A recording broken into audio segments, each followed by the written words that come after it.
Welcome.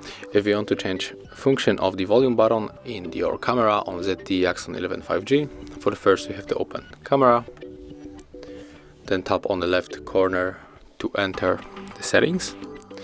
And right now, when you scroll down, we got here the volume key option, so let's enter, and we got three options. We can take photo, we can zoom, and just take the volume up.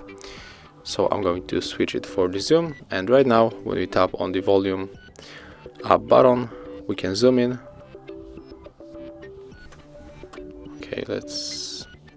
Okay, the zoom doesn't work in the 64 megapixels mode, so we have to go for the resolution, and for example pick up the 4:3, and right now we'll be able to use the zoom with our volume up and down key. So that's how it looks. Thank you guys for watching. Leave thumbs ups, comments, and subscribe to our channel.